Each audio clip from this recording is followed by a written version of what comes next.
हम देश भर में तथा विश्व भर में अन्य स्थानों से भी हमारे साथ जुड़ने वाले मित्रों का एक बार फिर स्वागत करना चाहते हैं। हम यहाँ क्रॉले टेक्सास में अपने दोस्तों का अभिवादन करना चाहते हैं। आज शाम यहाँ आने के लिए धन्यवाद। आज रात बहुत महत्वपूर्ण प्रस्तुति है। हमें खुशी है कि आप यहाँ हैं। हमारे पास एक मुफ्त ऑफर भी है। इसका शीर्षक है पशु, अजगर और स्त्री। ये विषय हमने प्रकाशित वाक्य की पुस्तक में प्रस्तुत किए हैं। यदि आप इस पुस्तक की डाउनलोड की गई प्रति प्राप्त करना चाहते हैं तो यह आसान है। बस कोड एंटीक्राइस्ट पॉन्टिफिस को 4 रिजर्व फर्म्स योर नंबर पर भेजें और आपको पुस्तक दी बीस्ट, दी ड्रैगन प्राप्त होगी और दी वूमन। आप इसे पढ़ सकेंगे और किसी और के साथ साझा कर सकेंगे। आप अपनी स्क्रीन पर दिखाई देने वाले QR कोड को भी स्कैन कर सकते हैं। एक और तरीका है जिससे आप पुस्तक प्राप्त कर सकेंगे। इसके अलावा आज शाम के लिए हमारी अध्ययन मार्गदर्शिका भी ज़रूर लें। ये पाठ संख्या 11 है। अगर आपको सभी पाठ मिल गए हैं तो आज रात के लिए यही एक पाठ है। यदि आपके पास पाठ की कोई प्रति नहीं है तो वेबसाइट पर जाएं। prophecycountdown.tv पर जाकर आप न केवल आज रात का पाठ डाउनलोड कर सकते हैं बल्कि पिछले सभी पाठों को भी पढ़ें। अब हमारे पास एक थीम गीत है जिसे हम रात रात भर गाते हैं। हम आपको खड़े होकर सुंदर सुंदर गीत गाने के लिए आमंत्रित कर सकते हैं।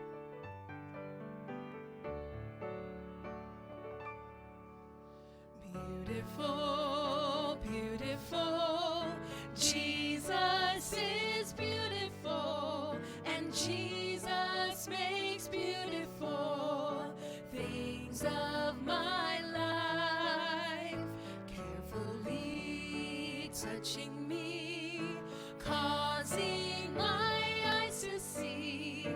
Jesus makes beautiful things of my life. Turn your eyes upon Jesus. Turn your eyes upon Jesus.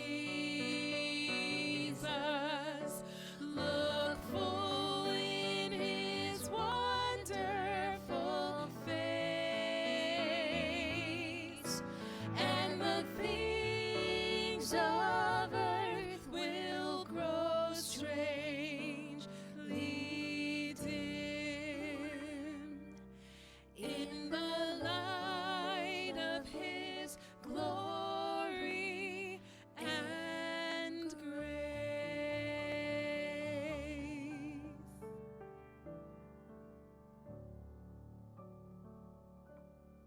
कृपया खड़े रहें जब पादरी एडम हमारी आरंभिक प्रार्थना लेकर आएंगे। हमें प्रार्थना करनी चाहिए। पिता परमेश्वर प्रभु, हम आपको हर शाम आपके वचन का अध्ययन करने की स्वतंत्रता के विशेषाधिकार के लिए धन्यवाद देते हैं। हम आपका धन्यवाद करते हैं कि आपका वचन हमारे जीवन में जीवन का संचार करता है। हम बहुत आभारी हैं कि आपके शब्द हमें बताते हैं कि हम जिस समय में रह रहे हैं उसमें क्या हो रहा है। यीशु के शीघ्र दूसरे आगमन तक प्रभु हम उस दिन का इंतजार कर रहे हैं, लेकिन जब तक वह ना आए हमें शक्ति की आवश्यकता है, हमें साहस की आवश्यकता है और हमें आपसे शांति की आवश्यकता है। तो आप इस कमरे को भर दें जहां हम आज शाम एकत्रित हुए हैं। मैं कामना करता हूं कि आप उन सभी लोगों के घरों को भर दें जो इसे ऑनलाइन देख रहे हैं। और प्रभु आज शाम आप अपने लोगों को आशीर्वाद दें, क्योंकि हमने स्वयं को आपसे प्रोत्साहन भरे शब्द सुनने के लिए तैयार कर लिया है। हे प्रभु, इस मौसम में हमें इसकी आवश्यकता है। यीशु के अद्भुत और सुंदर नाम में अब मुझे आशीष दीजिए, यही मेरी प्रार्थना है। आमीन। कृपया बैठ जाएं। हमारा विशेष संगीत आइटम क्रिस्टीना और करेन द्वारा लाया जाएगा। वे एक पियानो और वायलिन युगल गीत लेकर आएंगे।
आमीन, धन्यवाद। खैर, आज शाम को फिर से बाइबल से संबंधित प्रश्नों का समय है और हम उन सभी का धन्यवाद करना चाहते हैं जिन्होंने बाइबल से जुड़े सवाल भेजे हैं। अगर आप सोच रहे हैं कि ये कैसे करना है तो हम एक QR कोड लगाएंगे। आपको बस अपना फ़ोन निकालना है, आप उस QR कोड को स्कैन कर सकते हैं, ये आपको ऐप पर ले जाएगा जहां आप अपनी पोस्ट कर सकते हैं। बाइबल से जुड़ा एक सवाल। पादरी डॉग, हमारे पास कुछ बेहतरीन सवाल आने वाले हैं। ठीक है, हम सीधे इस पर आते हैं। प्रश्न संख्या 1, यूहन्ना बपतिस्मा देने वाले और यीशु से पहले बपतिस्मा कैसे हुआ और क्या यह पुराने नियम में मौजूद है? खैर, पुराने नियम में इसे बपतिस्मा नहीं कहा गया। यह वास्तव में एक ईसाई अधिकार के रूप में स्थापित नहीं था यूहन्ना बपतिस्मा देने वाले के समय तक, लेकिन बाइबल में इसके उदाहरण मौजूद हैं। आध्यात्मिक स्नान से गुजरे लोगों के बारे में, और यशायाह में भी कहा गया है कि तुम्हें धो, तुम्हें शुद्ध करो, अपने बुरे कामों को दूर करो। यहेजकेल कहता है, मैं तुम पर जल छिड़कूंगा और तुम शुद्ध हो जाओगे। मंदिर में उनका श्रम एक प्रतीक था बपतिस्मा के लिए। जब इज़राइल के बच्चे, यह पहला कुरिन्थियों अध्याय 3 है, पौलुस कहता है, जब इज़राइल के बच्चे लाल सागर से होकर गुजरे तो राष्ट्र का बपतिस्मा हुआ। लेकिन व्यक्तिगत बपतिस्मा एक संस्कार है जिसे वास्तव में शुरू नहीं किया गया था। यूहन्ना बपतिस्मा देने वाले के समय तक नामान यर्दन नदी में नहाया, उसका कुष्ठ रोग शुद्ध हो गया। इसलिए बपतिस्मा के लिए पुराने नियम में कई रूपक थे, लेकिन वास्तव में इसे ईसा मसीह के समय में पवित्र संस्कारों में से एक के रूप में पेश किया गया था। पादरी जी, ये पुराने नियम में खतने का लगभग प्रतिस्थापन था। नए नियम में परमेश्वर के लोगों का हिस्सा बनो, यही बपतिस्मा है। हाँ, ये सही है। ठीक है, अगला सवाल ये है कि यीशु के दूसरे आगमन से पहले कितने भविष्यवक्ताओं की भविष्यवाणी पूरी होनी बाकी है? खैर, मैं शायद अभी आपको कोई कार्यकारी संख्या नहीं दे सकता क्योंकि ऐसी कई संख्याएं हैं। सबसे पहले सोचो मत, तुम्हें पता है हमारी भविष्यवाणियों की उल्टी गिनती शुरू हो गई है। मैं गिनती कर रहा हूँ कि कितनी भविष्यवाणियाँ बाकी हैं और फिर मैं तैयार हो जाऊँगा। हम जानते हैं कि सुसमाचार का प्रचार सारी दुनिया में गवाही के लिए किया जाएगा। ये मत्ती 24:14 है। तब अंत आएगा। पशु शक्ति एक कानून बनाने जा रही है कि जब तक आप पशु की छवि की पूजा नहीं करेंगे तब तक आप खरीद या बिक्री नहीं कर सकते, और अंततः मौत का फरमान सुनाया जाएगा। ऐसा अभी तक नहीं हुआ है। अतः ऐसी कई भविष्यवाणियां हैं जो आपको अभी भी बाइबल में मिलती हैं, लेकिन आखिरी घटनाएं बहुत जल्दी घटित होने वाली हैं। तो ये मत सोचिए कि मेरे पास तैयारी के लिए कितना समय है। जब मूसा इस्राएलियों के पास आया और फिरौन से कहा, मेरी प्रजा को जाने दे, अगर आपने इस्राएलियों से कहा होता कि आप कुछ हफ्तों में यहाँ से चले जाएंगे तो वे कहते, नहीं, हम यहाँ सालों से हैं, हम गुलाम रहे हैं। लेकिन ये बहुत जल्दी हुआ। एक के बाद एक महामारी फैलती गई और अंतिम घटनाएं बहुत तेज़ होंगी दोस्तों। आमीन। तो ये मत सोचिए कि ये सब तो अभी होना ही है, मेरे पास बहुत समय है। प्रकाशित वाक्य के लेखक यूहन्ना की मृत्यु कैसे हुई? क्या वह भी एक शहीद था? खुन्ना, मुझे लगता है कि सम्राट डायोक्लेटियन ने जॉन को उबलते तेल में डालकर मारने की कोशिश की थी। अब ये बाइबल में नहीं है, ये चर्च के इतिहास की परंपरा में है। आपको ये फॉक्स की बुक ऑफ मार्टर्स में मिलेगा, लेकिन इसमें कहा गया है कि वह ऐसे अंदर और बाहर आया जैसे कि वह कोई गर्म पानी से नहा रहा हो और उसे इससे कोई नुकसान महसूस नहीं हुआ। और इससे सम्राट इतना भयभीत हो गया कि उसने उसे पटमोस में निर्वासित कर दिया। मुझे लगता है कि वह सम्राट की मृत्यु तक वहीं रहे और फिर उन्हें इफिसुस वापस जाने की अनुमति दे दी गई जहां उनकी मृत्यु हो गई। और आप और मैं उसकी कब्र पर साथ थे। हाँ, उनके पास एक निर्वासित कब्र है, एक चर्च के खंडहर, एक पुराना चर्च जिसके बारे में कहा जाता है कि यही वह स्थान है जहां जॉन को दफनाया गया था। ठीक है, अगला सवाल यह है कि मैं खुद को पूरी तरह से ईश्वर के प्रति कैसे समर्पित करूं? आप जानते हैं, यह सबसे महत्वपूर्ण प्रश्न है और यह सबसे बड़ी लड़ाई है। यीशु ने जो सबसे बड़ी लड़ाई लड़ी वह गेतसेमन के बगीचे में था। यह जंगल में प्रलोभनों के कारण उतना नहीं था जितना कि जब वह था खून, और उसने कहा, मेरी इच्छा नहीं, हे पिता, यदि कोई और उपाय हो तो यह प्याला मेरे पास से टल जाए। और आप और मैं हर दिन एक छोटे से संघर्ष से गुजरते हैं जहां हम कहते हैं, हे प्रभु, मेरी इच्छा नहीं, आपकी इच्छा पूरी हो। पौल ने कहा, मैं प्रतिदिन मरता हूँ। मतलब हम अपने आप को मरते हुए अपना काम अपने तरीके से करते हैं। हम प्रतिदिन कई बार अपनी इच्छा को परमेश्वर की इच्छा के आगे समर्पित कर देते हैं। अब परमेश्वर की इच्छा की सर्वोत्तम अभिव्यक्ति क्या है? उसका कानून। बाइबल भजन संहिता 19 में कहती है, हाँ, मैं तेरी इच्छा पूरी करना चाहता हूँ, तेरा नियम मेरे हृदय में बसा है। इसलिए हम प्रतिदिन परमेश्वर से प्रार्थना करते हैं कि वह हमारे हृदय में अपना नियम डाल दे। हम अपनी स्वार्थी इच्छाओं को अस्वीकार करते हैं और हम अपनी जिंदगी भगवान के हाथों में सौंप देते हैं। अब शायद आपको ऐसा ना लगे, मुझे कभी कभी ऐसा करने का चुनाव करना पड़ता है क्योंकि मैं जानता हूँ कि ये सही है। मैं कहता हूँ, प्रभु, मैं आपकी इच्छा पूरी नहीं करना चाहता, मैं अपनी इच्छा पूरी करना चाहता हूँ, लेकिन मैं चाहता हूँ कि आप मुझे आपकी इच्छा पूरी करने के लिए तैयार करें। और कभी कभी मुझे अपने स्वार्थी झुकाव का विरोध करने में मदद करें। और सही काम करो क्योंकि मुझे पता है कि यह सही काम है, भले ही मैं इसे गलत वजह से कर रहा हूँ। क्या तुमने सुना? जब आप जानते हैं कि सही काम क्या है तो आपको सही काम करना चाहिए, भले ही आप वह गलत कारण से कर रहे हो। लेकिन अपनी इच्छा को परमेश्वर की इच्छा के आगे समर्पित कर दीजिए और आप धन्य हो जाएंगे। ठीक है, अगला सवाल, मैं कैसे जानूं कि बाइबल का कौन सा अनुवाद सबसे अच्छा है? हाँ, ये एक अच्छा सवाल है। जब आप ये पूछेंगे, अंग्रेजी में किसी भी भाषा से ज़्यादा भ्रम है क्योंकि अंग्रेजी अनुवाद ज़्यादा हैं। कुछ देशों में तो सिर्फ एक ही अनुवाद उपलब्ध है, तो ये पता लगाना बहुत आसान है। लेकिन अंग्रेजी में शायद सैकड़ों अनुवाद हैं, कुछ कम ध्यात हैं।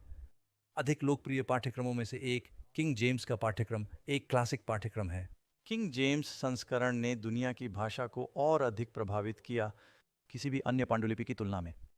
और फिर आपके पास कुछ बहुत ही करीबी है, न्यू किंग जेम्स। हम इसी का इस्तेमाल कर रहे हैं, जो कि किंग जेम्स की तरह ही है, बस कुछ शब्दों को आधुनिक बनाना है। और फिर आपके पास नया अमेरिकी मानक है, अंग्रेजी मानक है, NIV है। इनके कई अलग अलग संस्करण हैं। ये संस्करण 3 मुख्य पांडुलिपियों पर आधारित हैं। आपके पास टेक्स्टस रिसेप्टस नामक कुछ चीज़ है जो प्राप्त पाठ है king James, new king James. New American standard के अधिकांश भाग प्राप्त पाठ से आते हैं।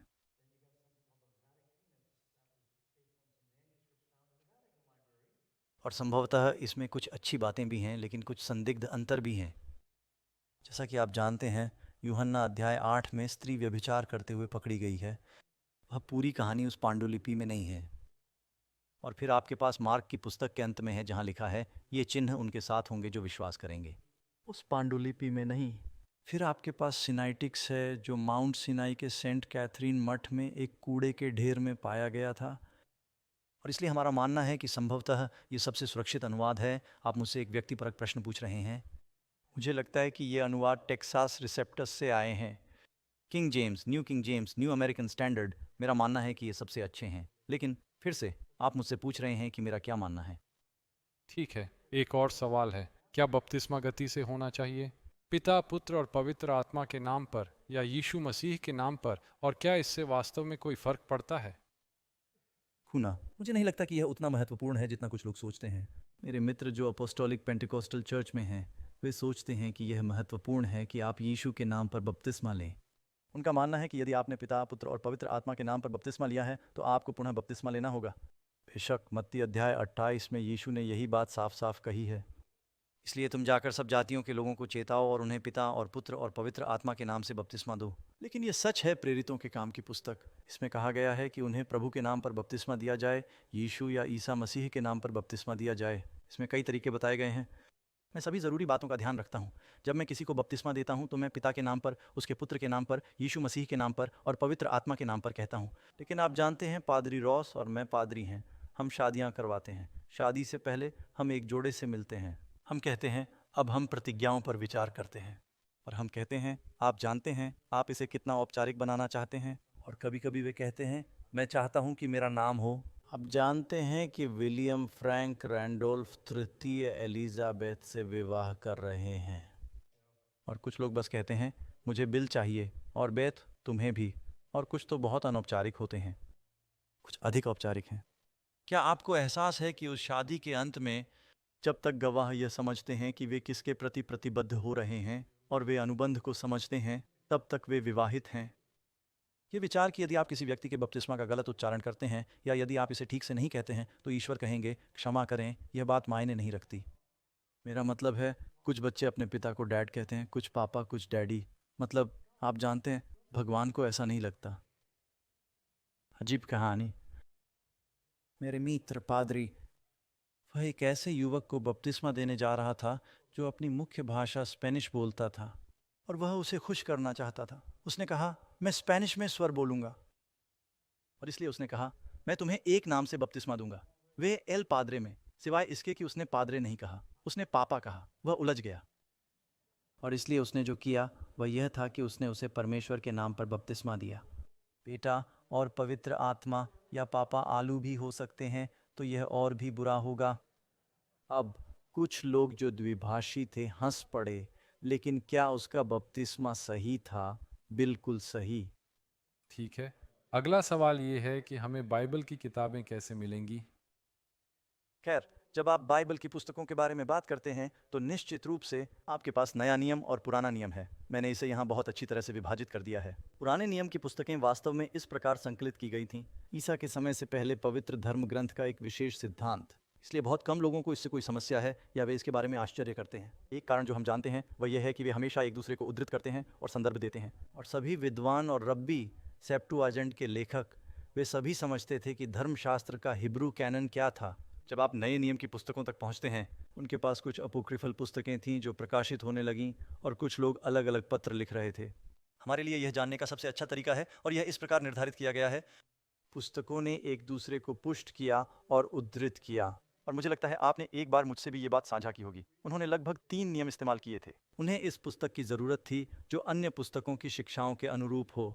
यीशु ने इनका संदर्भ दिया था और बाकी किताबें प्रेरितों द्वारा लिखी गई हैं या फिर वे जो लूका की तरह प्रेरितों के साथ मिलकर काम कर रहे हैं।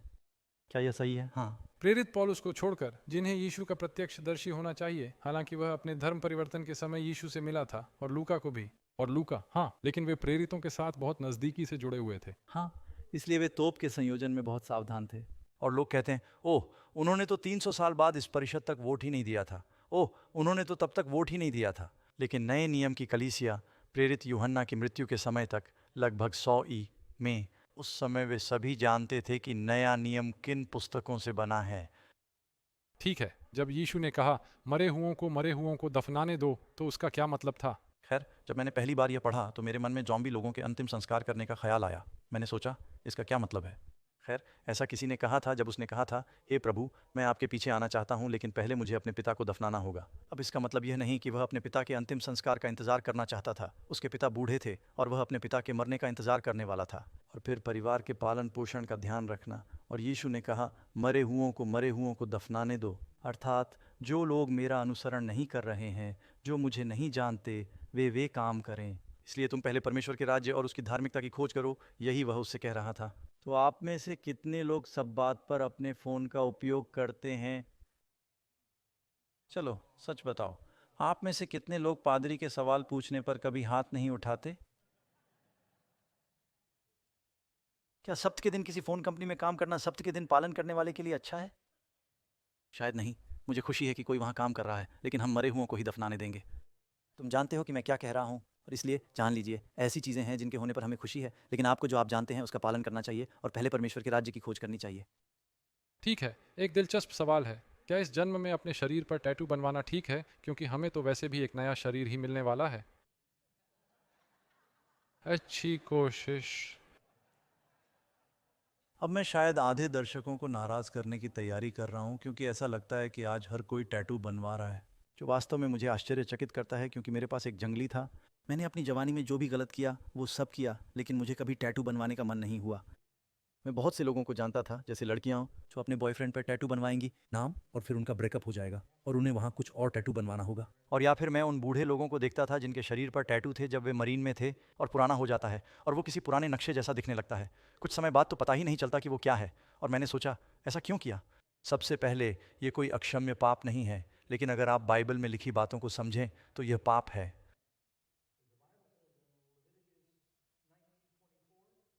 तुम्हें कोई भी आपके शरीर पर निशान, कई संस्करणों में वे आपके शरीर पर टैटू बनाते हैं, क्योंकि यह एक बहुत ही प्राचीन प्रथा है। आपका शरीर पवित्र आत्मा का मंदिर है। आप दीवार पर कोई चित्र नहीं बनाते। और इसलिए आप जानते हैं, मेरा मानना है कि हमें अपने शरीर की देखभाल करनी चाहिए और उसे पवित्र मानना चाहिए। यदि आपने टैटू बनवा लिया है तो ये आपको राज्य में रहने से नहीं रोकेगा। मैं बहुत कुछ जानता हूँ। वे वास्तव में महान प्रचारक थे जो उस दौर से गुजरे और उन्होंने टैटू बनवाए और वे ईश्वर की सेवा कर रहे हैं। कुछ को आप हटा सकते हैं, आप जानते हैं, एक प्रक्रिया है, आप उन्हें हटवा सकते हैं। मैं एक आदमी को जानता था, उसने जेल में रहते हुए अपने पूरे सिर पर टैटू बनवा लिया था। उसने अपना सिर मुंडवा लिया था, सब कुछ टैटू करवा लिया था, बहुत विचित्र टैटू। और फिर उसने प्रभु को पाया और जिस त्वचा विशेषज्ञ ने यह काम किया उसने टैटू हटाने की पेशकश की, लेकिन उन्होंने कहा कि यह एक दर्दनाक प्रक्रिया है। और ईमानदारी से कहूँ तो आप जानते हैं, यदि आप किसी गंभीर कंपनी में नौकरी के लिए आवेदन कर रहे हैं और आप बैंक में जाते हैं और आपने अपने पूरे सिर पर टैटू बनवा लिया है और कहते हैं मैं नौकरी की तलाश में हूँ, वे दिखावा करेंगे कि वे भेदभाव नहीं कर रहे हैं, लेकिन मैं आपको बताता हूँ वे भेदभाव करेंगे। तो ठीक है, मैंने कहा बहुत हो गया। ठीक है, आखिरी सवाल, पादरी डॉग, प्रकाशित वाक्य अध्याय 11 में 2 गवाह कौन हैं? खैर, 2 गवाहों में प्रतीकात्मक रूप से मूसा और एलिय्याह हैं, लेकिन शाब्दिक रूप से नहीं। मूसा और एलिय्याह परमेश्वर के वचन का प्रतिनिधित्व करते हैं। इसमें कहा गया है कि इन 2 गवाहों की हत्या कर दी गई है और उनके शव सड़क पर पड़े हैं और फिर उन्हें ऊपर उठा दिया जाता है। वे वापस जिंदा हो जाते हैं और उन्हें स्वर्ग तक ऊपर उठा दिया जाता है। इसमें लिखा है, ये परमेश्वर के सिंहासन के पास 2 दीवटें हैं, ये जैतून के 2 पेड़ हैं। वैसे यह जकरयाह से उद्धृत है, इसलिए आपको पुराने नियम को जानना होगा। जब यह इन 2 गवाहों के बारे में बात करता है जो परमेश्वर के वचन के बारे में बात कर रहे हैं, तो यह कहता है कि जब भी वे चाहें स्वर्ग से विपत्तियां बुलाते हैं, वे आकाश को सुखा सकते हैं, वे जल को रक्त में बदल सकते हैं। मूसा और एलिय्याह ने वह सब कुछ किया जो वर्णित है 2 गवाहों में से। नए नियम में मूसा और एलिय्याह रूपांतरण पर्वत पर यीशु के सामने प्रकट हुए क्योंकि वे व्यवस्था का प्रतिनिधित्व करते हैं और भविष्यद्वक्ताओं। पुराने नियम की अंतिम भविष्यवाणी, हालांकि अध्याय 4 पद 4 सोचो, मेरे सेवक मूसा की व्यवस्था को स्मरण रखो, क्योंकि मैंने उसे सारे इस्राएल के लिए सीनै पर्वत पर विधि और नियम दिए। देखो, मैं यहोवा के महान दिन से पहले तुम्हारे पास एलिय्याह भविष्यद्वक्ता को भेजता हूँ। मूसा और एलिय्याह व्यवस्था और भविष्यद्वक्ताओं को भेजते हैं। अंतिम दिनों में परमेश्वर की कलीसिया की विशेषता क्या है? इसमें कहा गया है कि वह परमेश्वर की आज्ञाओं का पालन करती है और उसके पास यीशु, व्यवस्था और भविष्यद्वक्ताओं की गवाही है। ठीक है? खैर, इस समय हम शाइना ऐश और जैकी ज्वेल द्वारा प्रस्तुत एक सुंदर संगीतमय आइटम प्रस्तुत करने जा रहे हैं जिसका शीर्षक है एवव O'Neill.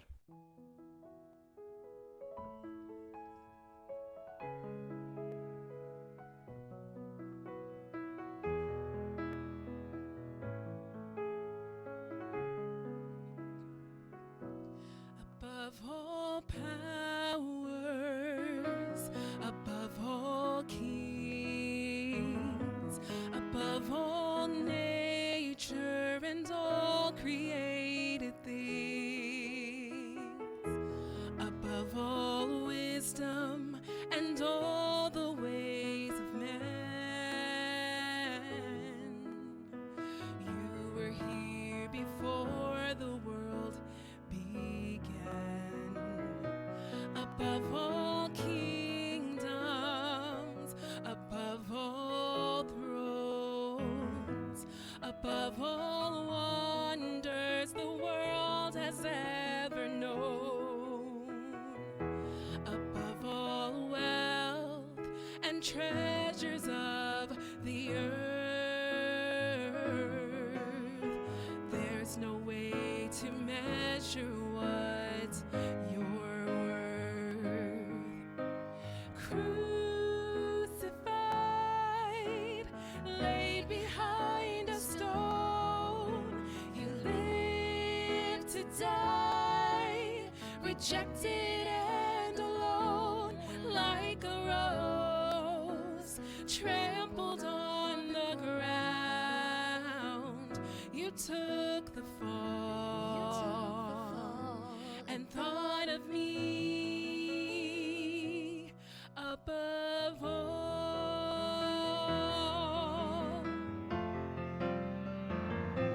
above all powers, above all kings, above all nature and all created things, above all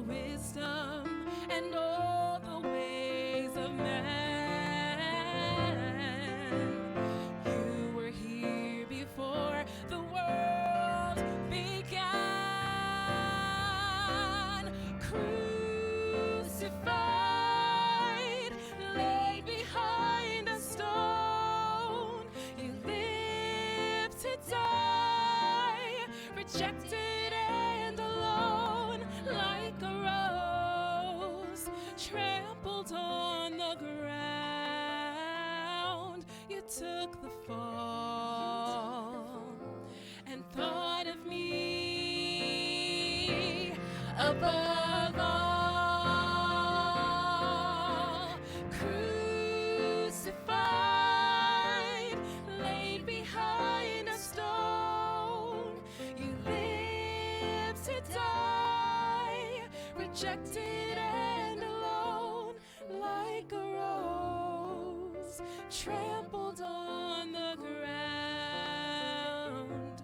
You took the fall and thought of me. You took the fall and thought of me. You took the fall and thought of me above all.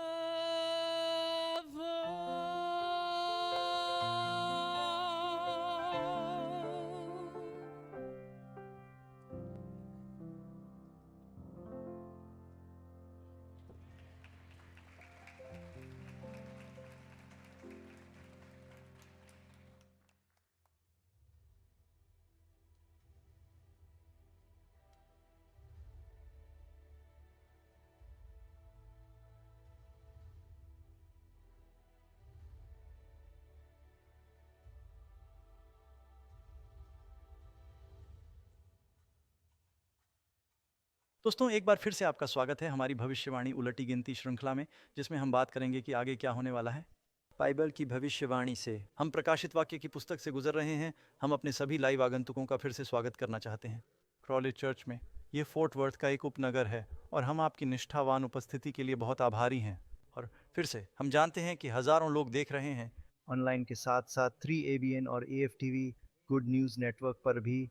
मैंने तो सुना है कि Mrs bachelor भी देख रही हैं और ये बहुत रोमांचक है। आज रात हम एक बहुत ही महत्वपूर्ण अध्ययन से गुजर रहे हैं और मैं अनुग्रह के लिए प्रार्थना कर रहा हूँ, क्योंकि मैं रहस्योद्घाटन के अंतिम जानवर के साथ इस व्यवहार को साझा करता हूँ। हम मुख्य रूप से जानवरों की पहचान के बारे में बात करेंगे। ध्यान दें, मैंने बहुवचन कहा है। प्रकाशित वाक्य त्रेय और मसीह विरोधी के विषय में, और यह एक बहुत ही महत्वपूर्ण अध्ययन है। और मैं बस यही उम्मीद कर रहा हूँ कि सब लोग इस बात पर सहमत हों कि हम दोस्त हैं। आज रात हम पता लगाएंगे कि बाइबल क्या कहती है, लेकिन मैं तुम्हें सच बताऊंगा। पौलुस ने एक प्रश्न पूछा, यदि मैं तुमसे सच बोलूं तो क्या मैं तुम्हारा शत्रु हूं? तो सच तुम्हें आज़ाद करेगा। आमीन। तो हम एक अद्भुत तथ्य से शुरुआत करने जा रहे हैं। वेटिकन सिटी तकनीकी रूप से एक स्वतंत्र देश है और दुनिया का सबसे छोटा देश है।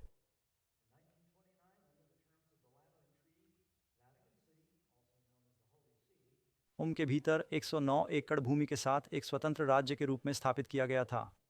एक महत्वपूर्ण विश्व शक्ति वेटिकन में विश्व के शीर्ष देशों के 84 दूतावास स्थित हैं।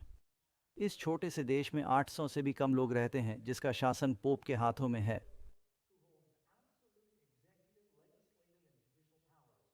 इसके अलावा वेटिकन सिटी की अपनी डाक प्रणाली और मुद्रा है। वेटिकन सिटी में दुनिया की सबसे छोटी रेल प्रणाली है, जिसमें केवल एक स्टेशन और 1000 फीट लंबी पटरी है। इसके पास दैनिक समाचार पत्र प्रकाशित करने के लिए एक प्रेस, एक रेडियो स्टेशन, अपना स्वयं का फ़ोन और इंटरनेट सेवा भी है। और प्रसिद्ध स्विस गार्ड पुलिस सेना और पोप की गुप्त सेवा के रूप में कार्य करता है। मैं कुछ सप्ताह पहले ही समाचार देख रहा था। हर अब और फिर मैं धार्मिक चैनलों पर सर्फिंग करूंगा और उनके पास शाश्वत शब्द नेटवर्क है, और वे दिखा रहे थे कि पोप स्विस गार्ड के नए सदस्यों को शपथ दिला रहे थे। वेटिकन स्विस गार्ड में सेवा करने के लिए योग्यता पर सख्त नियम लागू किए गए हैं। यह आज रात पशु के विषय पर हमारे अध्ययन में शामिल है। मसीह विरोधी और प्रकाशित वाक्य अध्याय 13 की घटनाएं। अब मैं आपको वही बताने जा रहा हूँ जो मैं आपको बताने जा रहा हूँ, फिर मैं आपको बताने जा रहा हूँ, फिर मैं तुम्हें वही बताऊंगा जो मैंने कहा था। यदि तुम प्रकाशित वाक्य 13 पर जाओ, मुझे लगता है कि मुझे इसे बहुत जल्दी समझा देना चाहिए। पद 1 पर जाए। इसे बाद में अपनी स्क्रीन पर देखेंगे, लेकिन यदि आपके पास बाइबल या डिवाइस है फिर मैं समुद्र की रेत पर खड़ा था और मैंने एक जानवर को समुद्र से ऊपर आते देखा, जिसके 7 सिर और 10 सींग हैं, और उसके सींगों पर 10 मुकुट हैं, और उसके सिर पर ईश निंदा का एक या एक से ज़्यादा नाम लिखे हुए थे। अब पद 51 पर जाए। हम अभी भी प्रकाशित वाक्य 13 में हैं। फिर मैंने एक और पशु को धरती से निकलते देखा। पहला समुद्र से निकला, दूसरा पृथ्वी से निकला। मेमने जैसे 2 सींग थे और अजगर जैसी बातें करता था। ठीक है, अपनी सीट बेल्ट बांध लो। वह पहला जानवर रोम के बारे में बात कर रहा है। ये रोम के चर्च में आए भ्रष्टाचार और उसके एक अंतर्राष्ट्रीय शक्ति में बदल जाने के बारे में बात कर रहा है। हम रोमन कैथोलिक चर्च के बारे में बात करने जा रहे हैं। दूसरा जानवर संयुक्त राज्य अमेरिका प्रोटेस्टेंटों के साथ व्यवहार कर रहा है, जो एक मेमने की तरह शुरू हुए लेकिन अंत में एक अजगर की तरह प्रोटेस्टेंट धर्मत्यागी बन जाता है। अब मैं एक अमेरिकी हूँ, हम में से कई लोग प्रोटेस्टेंट या कैथोलिक हैं, तो हर कोई यहाँ है, लेकिन हमें आपको ये बताना होगा कि भविष्यवाणी किस बारे में बात करती है। लोग सोचते हैं कि यह राक्षस इन विभिन्न राष्ट्रों, सरकारों और देशों से निपट रहा है। प्रकाशन का मुख्य संदेश ये है कि मसीह और उसके साथ क्या हो रहा है, और इसलिए भविष्यवाणियाँ इतिहास में मसीह और उसके लोगों के साथ जो कुछ घटित हुआ है उससे संबंधित हैं, और इसलिए मैं सिर्फ मंच तैयार करना चाहता था। अब आज रात हम पहले जानवर पर थोड़ा और ध्यान केंद्रित करेंगे। मैं कुछ कठोर बातें कहने वाला हूँ, लेकिन ये सच होगा, ये बाइबल में होगा, और इसलिए मैं प्रार्थना करता हूँ कि आप बस यही कहें, हे प्रभु, मुझे एक खुला हृदय और मन प्रदान करें। अगर यह आपके वचन में है तो मैं इस पर विश्वास करता हूँ। आमीन। एक और रात हम अमेरिका और उसकी भूमिका के बारे में बात करेंगे, आखिरी दिन की भविष्यवाणी में। ये बातें अभी हो रही हैं दोस्तों, इसलिए हमें समझने की ज़रूरत है। हमारे पाठ में कूदते हुए, और मैं बाद में अपनी बाइबल उठाकर कुछ आयतें पढ़ूंगा। प्रश्न संख्या 1, स्वर्ग में कांच के समुद्र पर कौन खड़ा होगा? वह कांच का समुद्र उन छुड़ाए हुए लोगों के बारे में बात कर रहा है जिन्हें प्रभु के सामने इकट्ठा किया जाएगा। और प्रकाशित वाक्य 15 में कहा गया है, और मैंने कांच के समुद्र जैसा कुछ देखा जिसमें आग मिली हुई थी, और जिनके पास जानवर के ऊपर और उसकी छवि और उसके निशान के ऊपर हमें यह जानने की ज़रूरत है कि जानवर कौन है, ताकि हम उस पशु, उसकी छवि, उसके चिन्ह पर विजय पा सकें, है ना। और उसके नाम के नंबर के ऊपर यह हमें बताता है कि वह नंबर क्या है। ये क्या है? वे इस पर विजय प्राप्त करते हैं, कांच के समुद्र पर खड़े होकर परमेश्वर की वीणाएं बजाते हुए। क्या हम सब इस बात पर सहमत हैं कि ये बचाए गए लोग हैं? बचाए गए लोग पशु पर विजय प्राप्त करते हैं और उसका अंतिम प्रभाव प्राप्त करते हैं। और जैसा कि आप देखेंगे, यहाँ 2 पशुओं की बात हो रही है। संख्या 2, प्रकाशित वाक्य 14 के 3 स्वर्गदूतों के संदेश क्या हैं? अब प्रकाशित वाक्य 13 पशु की छाप के बारे में बात करता है। आप प्रकाशित वाक्य 14 पर आते हैं। प्रकाशित वाक्य 14 में यीशु के आने से पहले कहा गया है, दूसरे आगमन के बारे में दुनिया को तैयार करने और चेतावनी देने के लिए 3 संदेश दुनिया को भेजे जाते हैं। वे संदेश क्या हैं? जैसे ही हम बात कर रहे हैं वे सामने आ रहे हैं। यह इसका एक हिस्सा है। स्वर्ग के बीच में उड़ते हुए इन 3 स्वर्गदूतों की घोषणा, हम 3 छोटे स्वर्गदूतों की बात नहीं कर रहे हैं जो उपग्रह की तरह पृथ्वी का चक्कर लगाएंगे। हालांकि ये सच है, उन स्वर्गदूतों के संदेश उपग्रहों से टकरा रहे हैं। और जब मैं आकाश में इन उपग्रहों की तस्वीर देखता हूँ जिनके पास ये सौर पंख हैं, सूर्य से, प्रकाश से शक्ति इकट्ठा करना और संदेश को वापस धरती पर भेज देते हैं, यह एक दिलचस्प सादृश्य है। आप जानते हैं, जैसा कि हम अभी प्रचार कर रहे हैं, यह संदेश दुनिया भर में घूम रहे उपग्रहों से टकरा रहा है। पहले स्वर्गदूत का संदेश, जिसमें पृथ्वी पर रहने वालों को प्रचार करने के लिए सनातन सुसमाचार है, यह उस पुरानी अच्छी कहानी की बात है जो नहीं बदली है। वह शाश्वत सुसमाचार है, पृथ्वी पर रहने वालों के लिए, हर किसी के लिए, हर देश, कबीले, भाषा, लोगों के लिए। बोलते हुए मुझे अभी भी यह बात अटपटी लगती है कि मुझे बहुत तेज़ न बोलने के लिए सावधान रहना होगा, क्योंकि हमारे पास AI है जो मेरी हर बात का अनुवाद कर रहा है। और आपको यह एहसास होगा कि एक ही बात कहने के लिए अंग्रेज़ी की तुलना में स्पेनिश और मंदारिन में अधिक शब्दों की आवश्यकता होती है। इसलिए यदि आप मेरे स्पेनिश का AI अनुवाद देखें तो मैं मशीन गन की तरह बात कर रहा हूँ। ये वाकई दिलचस्प है, इसलिए मुझे अपनी गति बनाए रखने की कोशिश करनी होगी। उसने ऊंचे शब्द से हर एक जाति, कुल, भाषा और जाति के लोगों से कहा, परमेश्वर से डरो और उसकी महिमा करो, क्योंकि उसके न्याय का समय आ पहुंचा है और यह उसके दूसरे आगमन से पहले की बात है। आप जानते हैं कि यीशु के आने से पहले न्याय होगा। यदि आप यहेजकेल की भविष्यवाणी पढ़ें तो पतरस इसी के बारे में बात कर रहा है। आपको पुराने नियम के बारे में पता होना चाहिए। यहेजकेल 9 न्याय के बारे में बात करता है। और खोए हुए के माथे पर निशान लगाया गया नहीं, बचाए गए कि कभी कभी हम माथे पर एक निशान के बारे में सोचते हैं। रहस्योद्घाटन केवल खोए हुए लोगों के पास ही निशान है। प्रकाशित वाक्य में प्रत्येक व्यक्ति के पास एक निशान है। या तो आपके माथे पर ईश्वर की मुहर है या आपके माथे या हाथ पर पशु का निशान है। हिजकिय्याह सम्मेलन में उन लोगों पर एक निशान लगाया जाता है जो पाप, घृणा और मूर्ति पूजा के लिए विलाप करते हैं और रोते हैं। ये परमेश्वर के लोगों के बीच किया जा रहा है। वे बचाए गए हैं क्योंकि वे परमेश्वर के लोगों अर्थात कलीसिया पर आए पाप से दुखी हैं। और अंतिम दिनों में भी यही होगा। आपके पास ऐसे लोग होंगे जो पवित्रता और सत्य की लालसा रखेंगे और परमेश्वर उन्हें मुहर लगा देगा और उन्हें बचाओ। हाउस ऑफ गॉड से न्याय शुरू होना चाहिए। आप उस महिला की कहानी जानते हैं। व्यभिचार करते हुए पकड़ी गई, यूहन्ना अध्याय 8, और उसी काम में पकड़ी गई। वे उसे मंदिर परमेश्वर के घर में ले आते हैं। यीशु ने कहा, जो पाप रहित है वही पहला पत्थर मारे। और उन्हें समझ नहीं आ रहा था कि क्या कहें। वह घुटनों के बल बैठ गया। वह मंदिर की जमीन की धूल पर लिखने लगा। वह उनके पाप लिख रहा था। और फिर सबसे बड़े से लेकर सबसे छोटे तक वे बाहर चले गए। परमेश्वर के घर में उन लोगों के लिए न्याय होगा जो इस दोषी स्त्री को दोषी ठहरा रहे थे। कई लोगों का मानना है कि यह मरियम मगदलीनी ही थी जिसने पुनरुत्थान की घोषणा सबसे पहले की थी। बहुत ही रोचक। तो ये एक संदेश है। पहला फरिश्ता अभी भी है। उसकी आराधना करो जिसने इसे बनाया। ये उस दुनिया में सृष्टिकर्ता की पूजा करने का आह्वान है जहां हमें सिखाया जा रहा है कि हम विकसित होते हैं। हम ऐसे लोग हैं जो अभी भी मानते हैं कि नहीं नहीं, यह असंभव है कि इसका विकास हुआ हो। एक सृष्टिकर्ता है परमेश्वर जिसने आरंभ में आकाश और पृथ्वी की रचना की। हर सप्त के दिन, इसमें कहा गया है कि 6 दिन में उसने संसार बनाया, 7वें दिन उसने अपनी सृष्टि की स्मृति के रूप में विश्राम किया। तो वे उस संदेश का भी प्रचार करेंगे, दूसरे स्वर्गदूत का संदेश। फिर एक और स्वर्गदूत ये कहता हुआ आया कि बाबुल गिर गया है, गिर गया है। पुराने नियम में बाबुल गिर गया था। आध्यात्मिक बाबुल जल्द ही गिरने वाला है और यह फिर से नहीं उठेगा। वह महान नगर इसलिए कि उसने सभी राष्ट्रों को अपने व्यभिचार के प्रकोप की मदिरा पिलाई। आज रात हम उस स्त्री के बारे में पता लगाएंगे। बाबुल कौन है, वह वेश्या कौन है। तीसरे स्वर्गदूत का संदेश। अब मित्रों, लोग कभी कभी मुझसे कहते हैं, पादरी डॉग, मुझे ईश्वर पसंद है। लेकिन पुराने नियम में परमेश्वर युद्ध और विपत्तियों को बहुत गंभीर मानता है। दोस्तों, बाइबल में सबसे गंभीर श्राप नए नियम में है। ये प्रकाशित वाक्य अध्याय 14 में है। ये यहाँ है। उनके पीछे एक तीसरा स्वर्गदूत आया जो ऊंचे शब्द से कह रहा था, यदि कोई पशु की प्रतिमा की पूजा करता है और अपने माथे या हाथ पर उसकी छाप लेता है, वह स्वयं परमेश्वर के प्रकोप की मदिरा पिएगा जो उसके क्रोध के प्याले में बिना मिलावट के डाली गई है। अतः यीशु के वापस आने से ठीक पहले ये संदेश संसार में फैल जाते हैं। लोगों को चेतावनी देना। पशु शक्ति के बारे में, वह क्या कर रहा है, वह कौन है, मसीह विरोधी कौन है कि हम पशु की छाप या उसके नाम की संख्या प्राप्त न करें।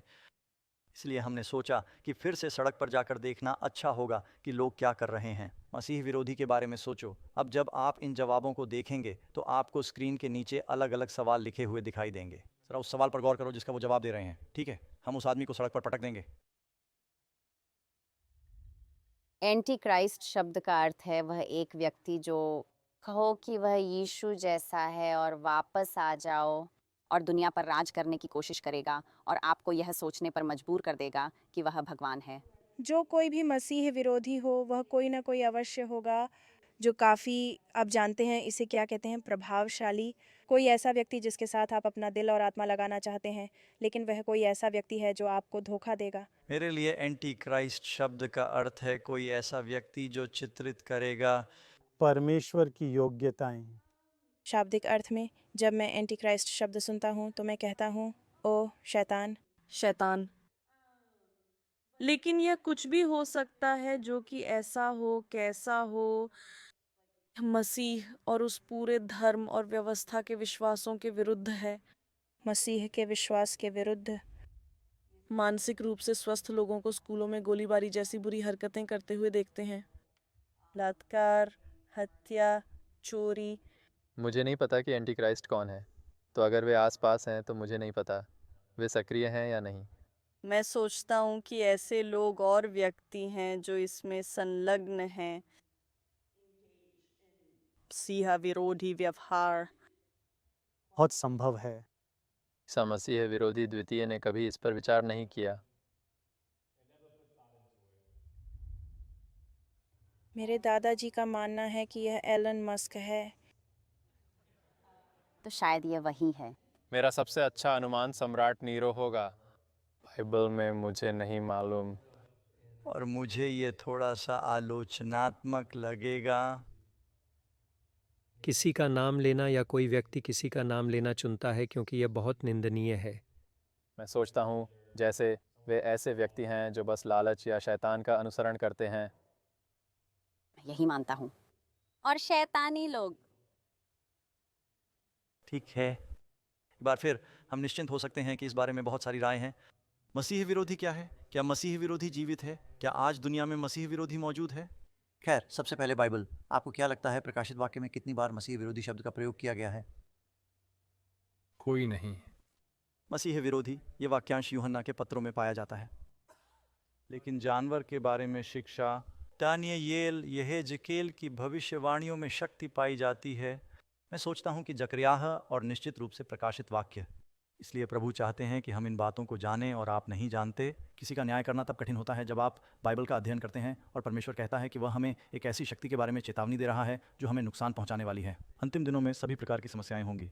प्रश्न संख्या 3, बाइबल की भविष्यवाणी में जानवर किसका प्रतीक है? आप दानियेल अध्याय 7 पद 17 में पढ़ सकते हैं। और ये बड़े बड़े जानवर किस लिए हैं? फिर राजा होंगे और चौथा पशु पृथ्वी पर चौथा राज्य होगा। तो फिर बाइबल में जानवर का क्या मतलब है?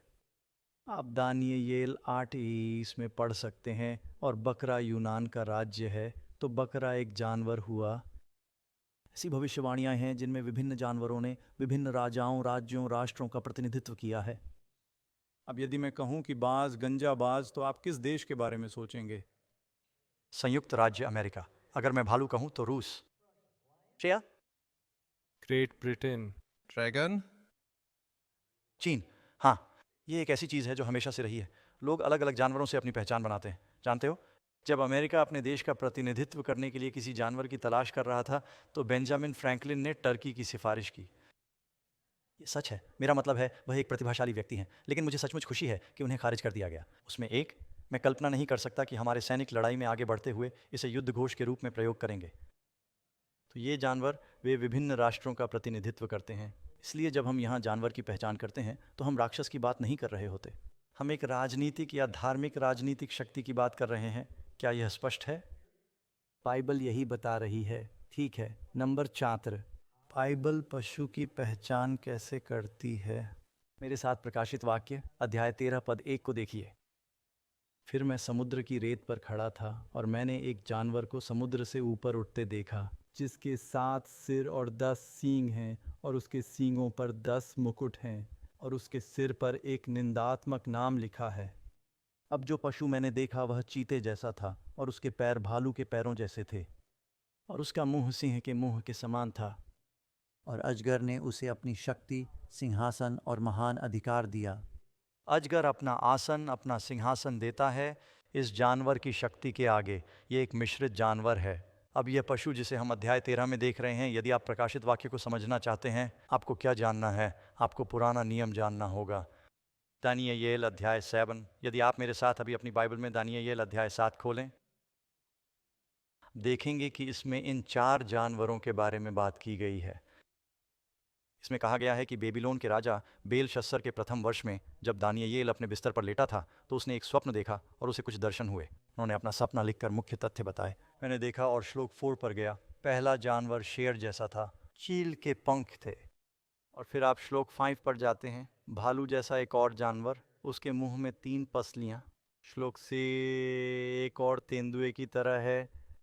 और फिर ये आगे बढ़ता है और एक चौथे जानवर का वर्णन करता है जो बेहद भयानक है। उसके लोहे के दांत थे, वह खा रहा था और रौंद रहा था, और उसके 10 सींग थे। अब क्या हमने प्रकाशित वाक्य में 10 सींगों वाला जानवर देखा था? 3 बार। दानियेल के अध्याय 2 में आपको सोने का सिर मिलेगा। मुझे पता है मैंने नहीं बताया है, शायद मैंने उस पर चर्चा की है। सोने का सिर। तुम्हारे पास चांदी का संदूक है, तुम्हारे पास कांसे का पेट है और लोहे के पैर हैं, लोहे और मिट्टी के पैर तथा 10 उंगलियां। हम अभी भविष्यवाणी के इतिहास के उस युग में हैं, 10 सींगों और 10 उंगलियों के युग में। ध्यान दें कि यहाँ प्रकाशित वाक्य में ये हमें बताता है कि ये जानवर ऐसा है। एक शेर, ये एक भालू जैसा है, ये एक तेंदुए जैसा है और एक अजगर जैसा है। लेकिन प्रकाशित वाक्य में इसका उल्टा उल्लेख किया गया है। मैं ये कहना चाह रहा हूं कि दानियेल की पुस्तक में सबसे पहले बेबीलोन के बारे में बात की गई है। ग्रीस, फारस, रोम। दानियेल ने इसे उल्टा क्यों कहा? क्योंकि या यूं कहें, डैनियल उन बातों पर ध्यान दे रहा है जो घटित होने वाली हैं। जॉन अब पीछे मुड़कर देख रहा है इन राज्यों की नींव पर, और इसलिए यह जिस तरह से लिखा गया है वह बिल्कुल सही है।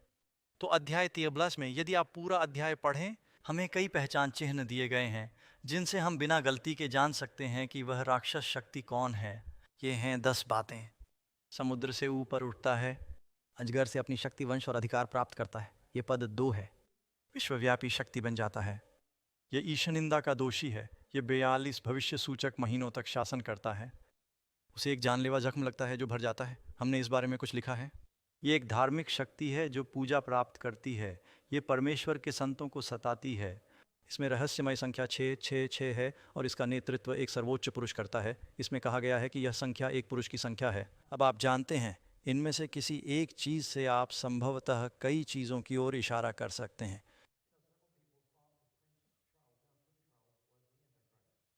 किसी ने मुझे एक पत्र लिखा था। लोगों ने सोचा कि यह रोनाल्ड रीगन का पत्र है, क्योंकि रोनाल्ड रीगन के तीनों नामों में 6 अक्षर थे। मैं भूल गया कि उसका मध्य नाम क्या था। तुम भी भूल जाओ, बहुत समय हो गया। खैर, उन्होंने कहा, जून, वो तो बहुत बड़ा जानवर है। और लोगों को ये सभी अजीब विचार आते हैं। मुझे याद है जब वे बारकोड लेकर आए थे। आप में से कुछ लोग इतने बूढ़े होंगे कि उन्हें याद होगा कि जब आप कोई उत्पाद खरीदते थे तो उस पर एक छोटी सी नीली मोहर लगी होती थी और फिर उस पर कीमत लिखी होती थी, और फिर वे बारकोड लेकर आए। और मेरे मित्र जिनके साथ मैं अध्ययन कर रहा था, उन्होंने कहा, यह पशु का चिन्ह है, ऐसी कोई भी चीज़ न खरीदें जिस पर यह लिखा हो। खैर, शुरुआत में तो यह सिर्फ 1 या 2 उत्पादों पर ही दिखाई देता था, लेकिन फिर कुछ समय बाद मेरे सभी दोस्तों ने या तो इसे छोड़ दिया या फिर भूख से मर गए, क्योंकि हर चीज़ पर बारकोड होता है। आप वॉलमार्ट में भी जाइए और सेबों पर भी बारकोड लगा होता है। तो चलिए 1 मिनट के लिए मान लेते हैं। मैंने तुमसे कहा था कि मेरा यहाँ एक दोस्त है। तुम नहीं जानते कि वह कौन है। अगर मैं कहूँ कि मेरा यहाँ एक दोस्त है, तो तुम कितने अंदाज़ा लगा सकते हो कि वह खास दोस्त कौन है? यहाँ लगभग 100 लोग हैं। आप ये कैसे करेंगे? हाँ, मेरा एक मित्र है जो वास्तव में छद्मवेश में CIA के लिए काम करता है। खैर, बस इतना बता रहा हूँ कि आपको नहीं पता कि वो कौन है। हो सकता है आपके बगल में बैठा हो, लेकिन मान लीजिए मैं इसे सीमित कर दूं तो मैं कहता हूँ, ठीक है, ये एक महिला है। खैर, इससे तो मामला 50% तक कम हो जाएगा, है ना? ठीक है। और यदि मैं कहूँ कि वह महिला है जिसकी उम्र 30 से 40 वर्ष के बीच है, तो ये बात और भी संकीर्ण हो जाती है। शायद हम यहाँ कुछ दर्शकों की तस्वीरें लेंगे और देखेंगे कि ये कौन है। और फिर अगर मैं कहूँ, अगर ये एक महिला है और उसके पास एक तेंदुए का दुपट्टा है, एक खुश चेहरे वाली गुलाबी टोपी, एक गुलाबी जैकेट और बैंगनी धूप का चश्मा, क्या इससे मामला संकुचित हो जाएगा? चलो देखते हैं। वो वही है। अब उसे गवाह संरक्षण कार्यक्रम में वापस जाना होगा, क्योंकि मुझे नहीं लगता कि यहाँ कोई और इन सब मानदंडों के अनुसार कपड़े पहने हुए है। क्या यह सही नहीं है? CIA का मतलब है क्रिश्चियन इंटेलिजेंस एजेंसी। वह असल में CIA के लिए काम नहीं करती। डेबी हमारी टीम का हिस्सा है। लेकिन आप देख सकते हैं कि कैसे आप उन्मूलन की प्रक्रिया का उपयोग करके चीज़ों को सीमित कर सकते हैं, है ना? ठीक है,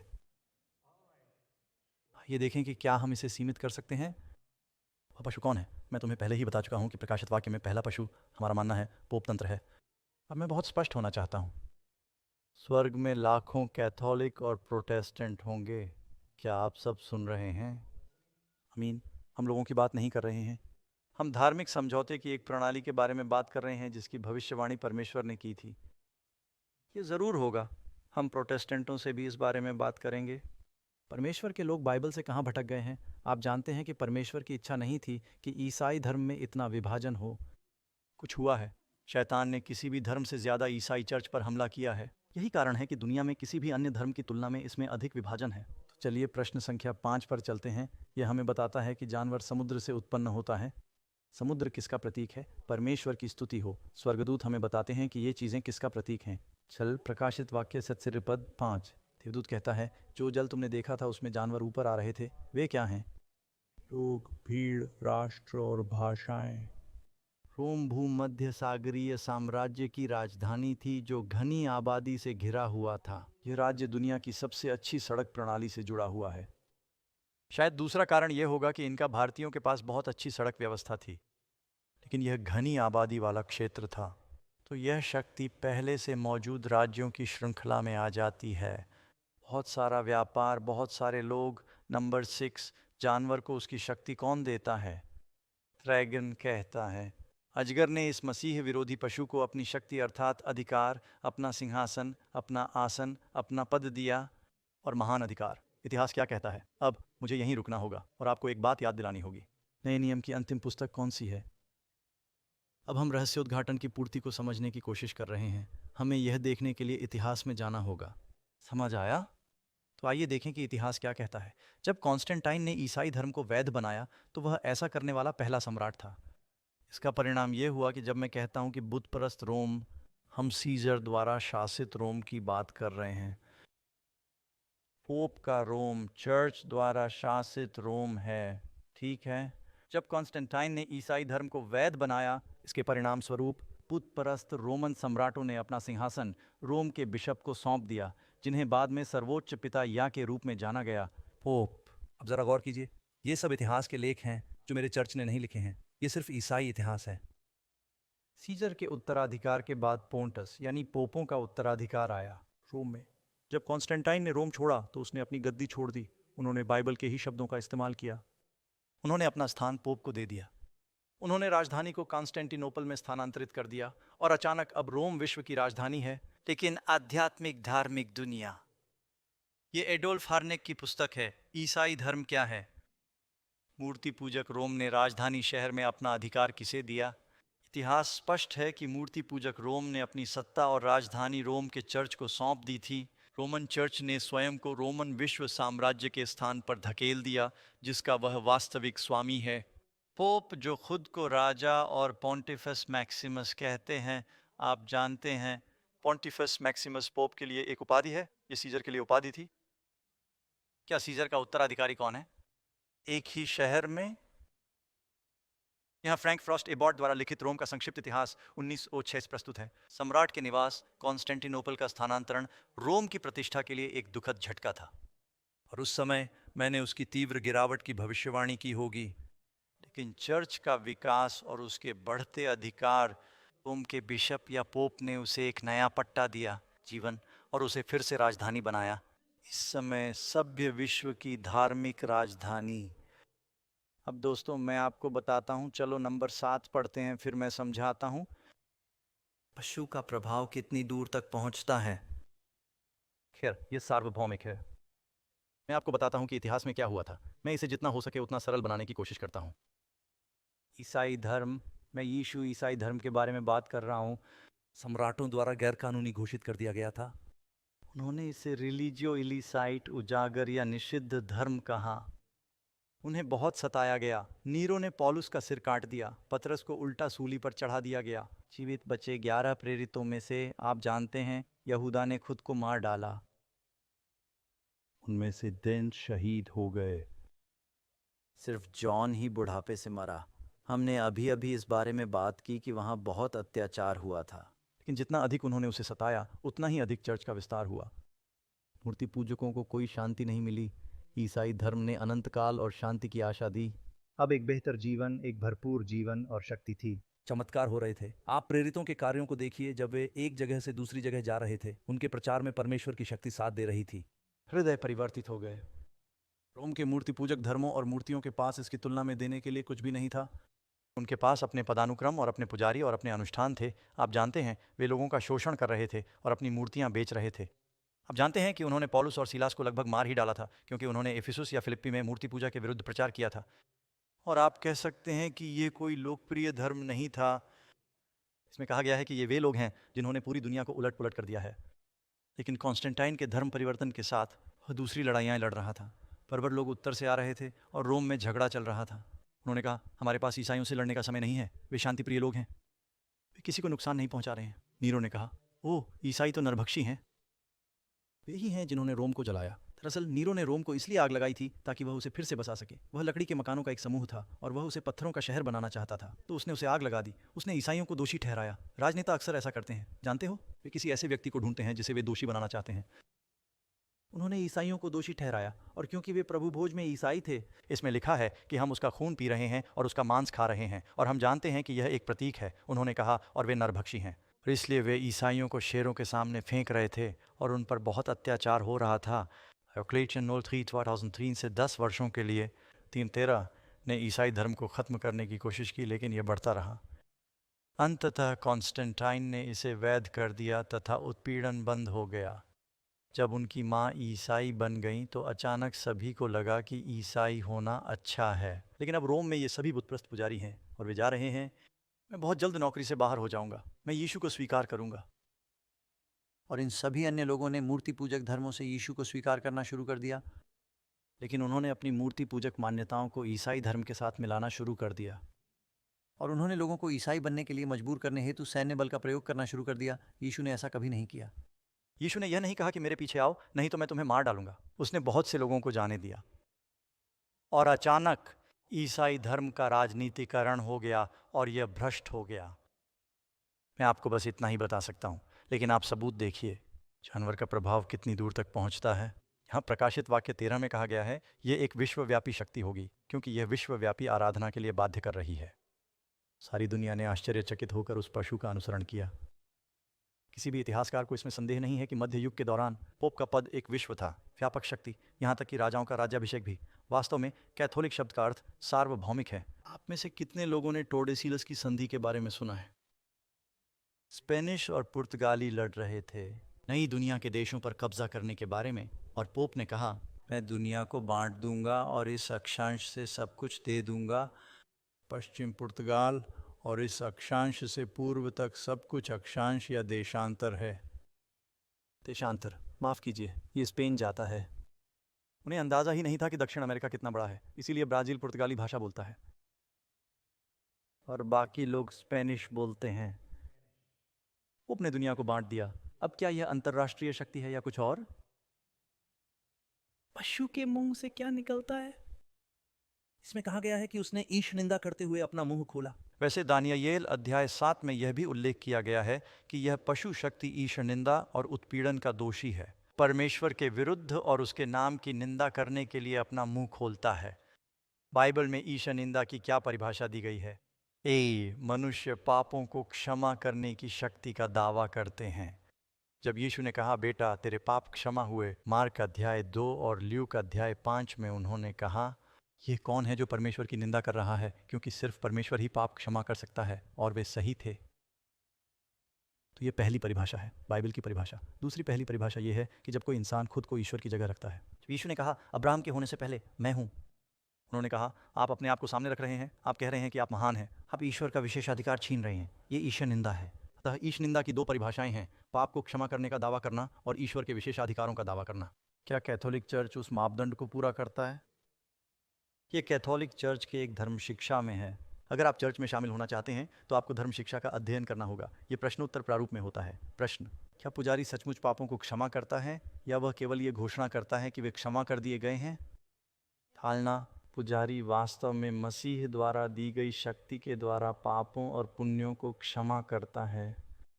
मेरी बाइबल कहती है कि केवल परमेश्वर ही है जो वास्तव में हमारे पापों को क्षमा कर सकता है।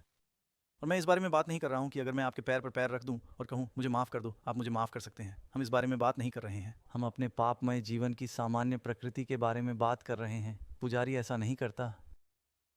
एक और उदाहरण स्वयं ईश्वर और ये संत एडोल्फस से है। उनके अपने लेखन, पुजारी की गरिमा और कर्तव्य। स्वयं परमेश्वर भी अपने याजकों के निर्णय का पालन करने के लिए बाध्य है, और या तो क्षमा न करें या उनके इनकार के अनुसार क्षमा करें या क्षमा प्रदान करें। पुजारी का फैसला पहले आता है और भगवान को भी उसका पालन करना होता है। पुजारी निर्णय लेता है, भगवान भी उसका साथ देते हैं। ये तो पाप क्षमा करने का दावा करने वाला आदमी है। क्या वे इस कसौटी पर खरे उतरते हैं? हाँ। अब मनुष्य स्वयं को परमेश्वर के स्थान पर रखकर क्या करेगा? ये पोप लियो 13वें का है। वैसे हमारे वर्तमान पोप ने अपना नाम उन्हीं के नाम पर रखा है। हम पोप इस धरती पर सर्वशक्तिमान ईश्वर का स्थान रखते हैं। उनके विश्व पत्र में यही ईसाई जगत का पुनर्मिलन है। हम सर्वशक्तिमान ईश्वर का स्थान रखते हैं। यहाँ पोप लियो 13वें का एक और संदेश है। चर्च में सर्वोच्च शिक्षक रोमन पॉन्टिफ पोप है। अतः मन की एकता के लिए पूर्ण समर्पण और आज्ञाकारिता की आवश्यकता होती है। रोमन पोप ने स्वयं ईश्वर के बारे में कहा था। ये रहा एक और दोस्त, कई दोस्त हैं। 30 1992 को पोप पायस छठे ने कहा, आप जानते हैं कि मैं पवित्र पिता हूँ, पृथ्वी पर ईश्वर का प्रतिनिधि, मसीह का प्रतिनिधि, जिसका मतलब है कि मैं ईश्वर हूँ धरती पर। अब मुझे पता चला कि मैंने तुम्हें बताया था, मेरे पिता का मतलब पोप जॉन पॉल द्वितीय से था, और वह इतना उत्साहित था कि उसने उसका हाथ चूम लिया। मैंने कहा, पिताजी, मेरा मतलब है लोग, वे राजा। पोप के पैर चूमना अनिवार्य हुआ करता था। क्या आप एक कारण जानते हैं कि इंग्लैंड का चर्च कैथोलिक चर्च से अलग क्यों हो गया?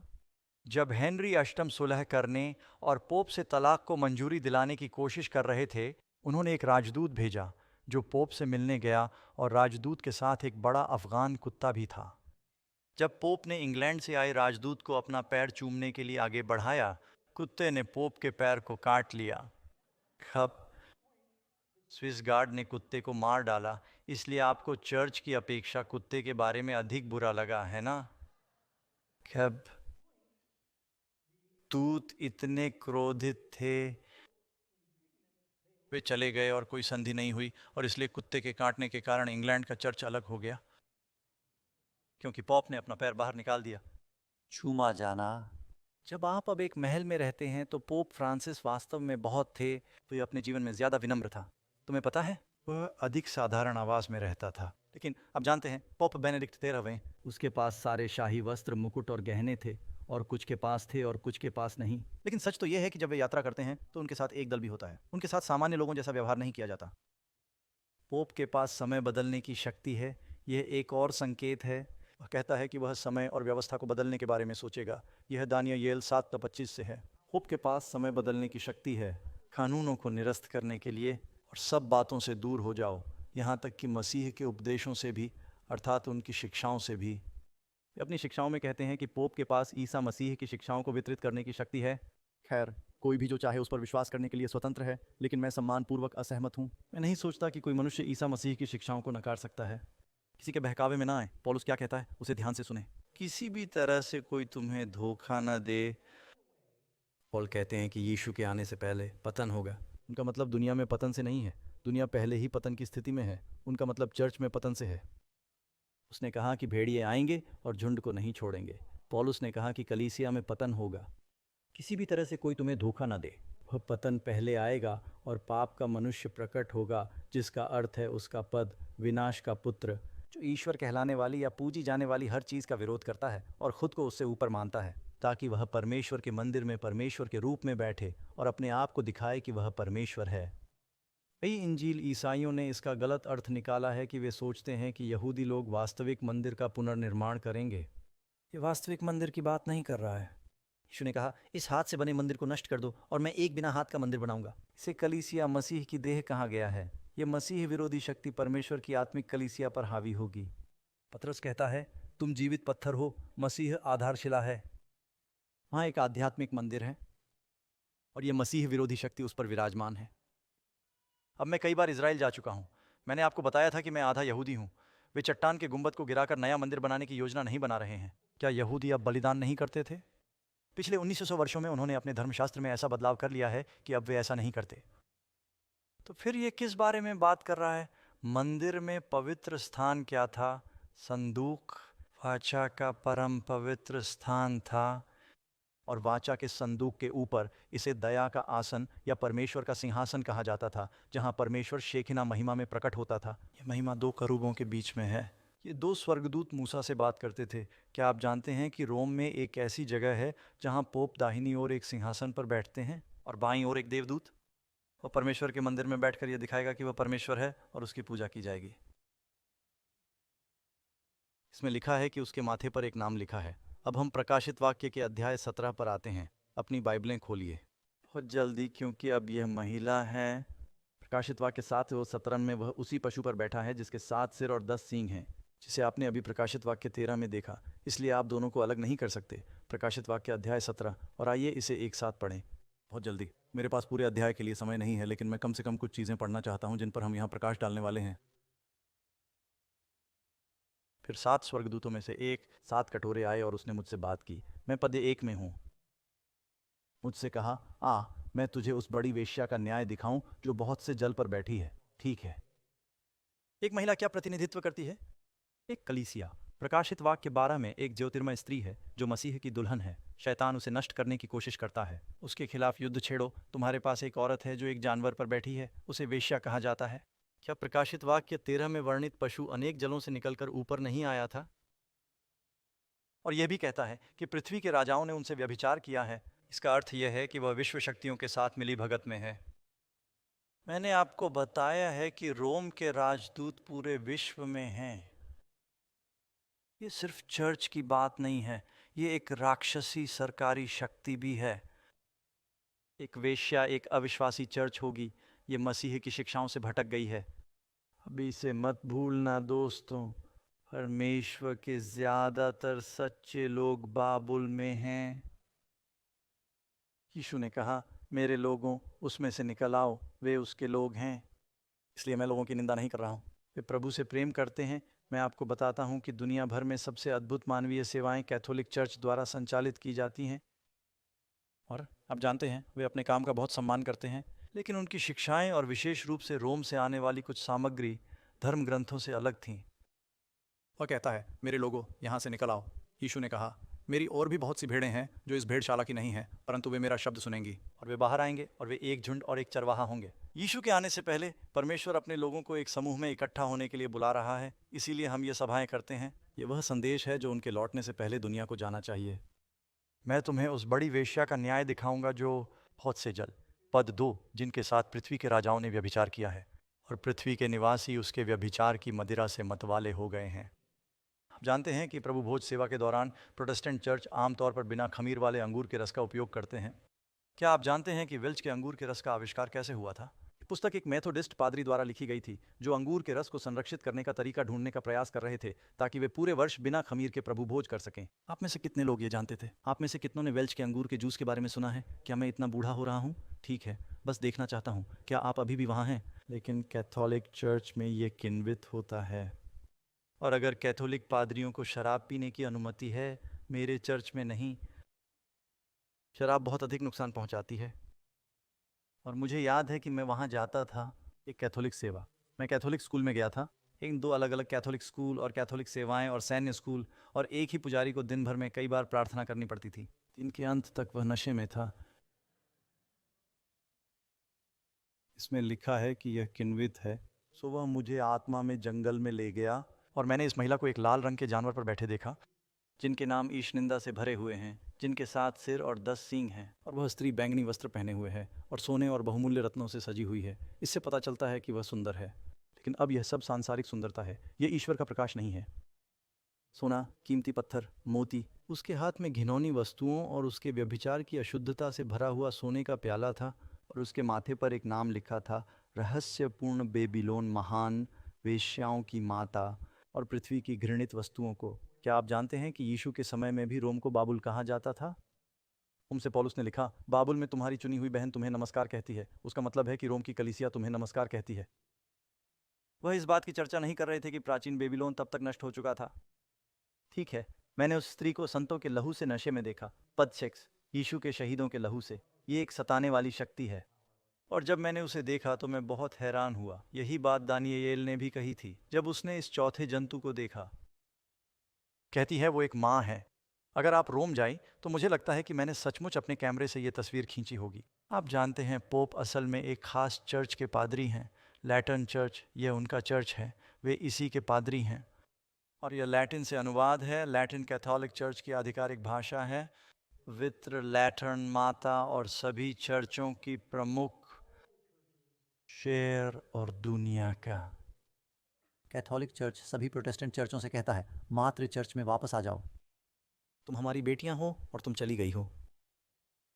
तो क्या ये उस कसौटी पर खरा उतरता है? दोस्तों, हम बाइबल में दिए गए प्रमाणों पर गौर कर रहे हैं। कहते हैं उसके हाथ में एक सोने का प्याला है।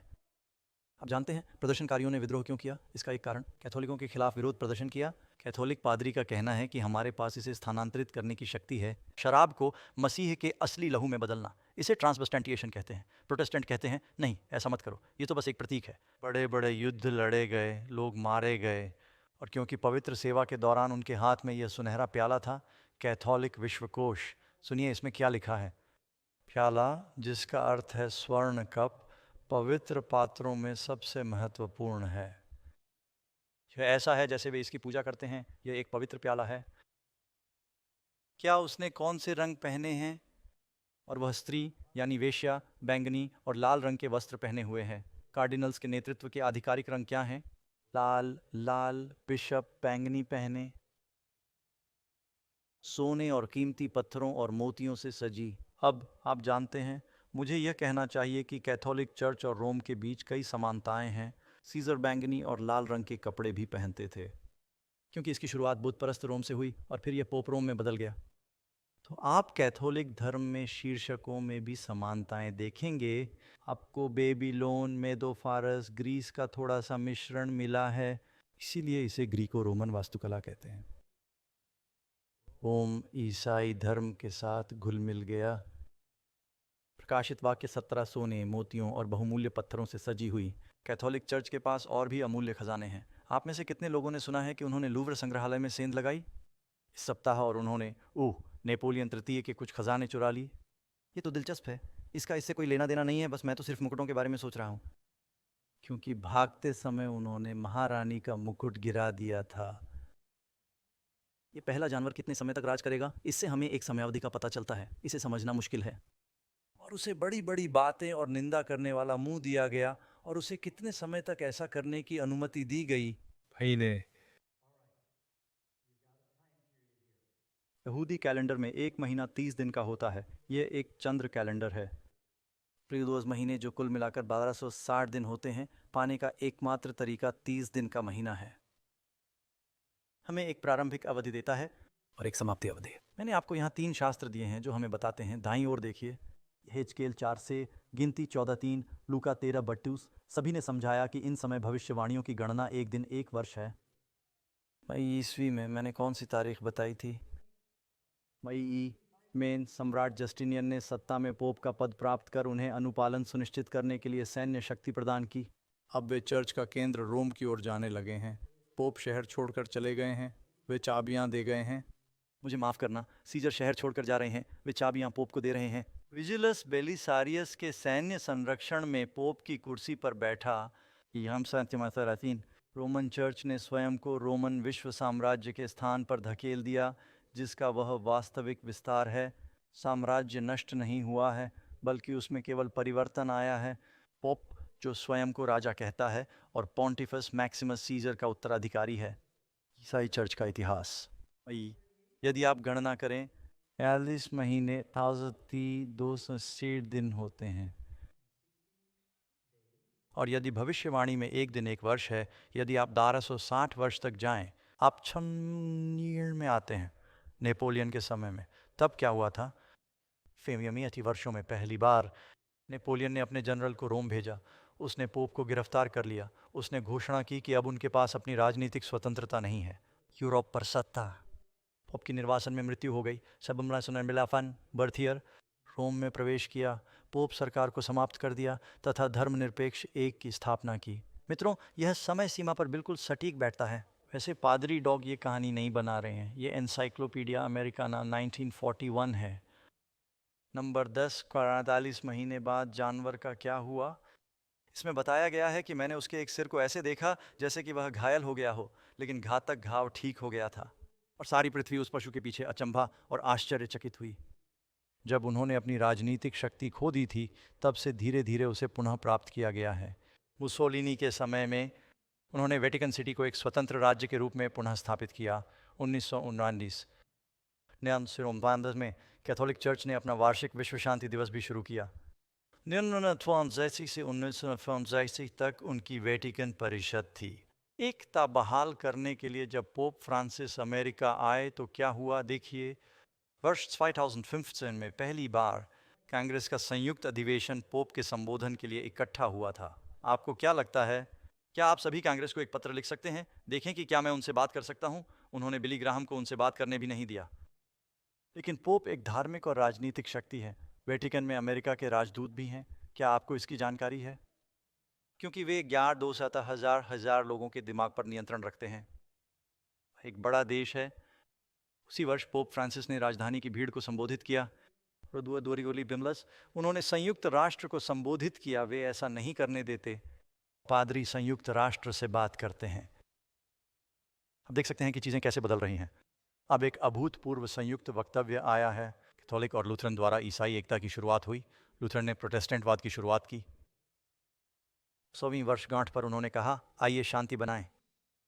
पहली बार अब 2020 में अमेरिकी सुप्रीम कोर्ट में कैथोलिकों का बहुमत था और बेंच पर कोई प्रोटेस्टेंट नहीं था।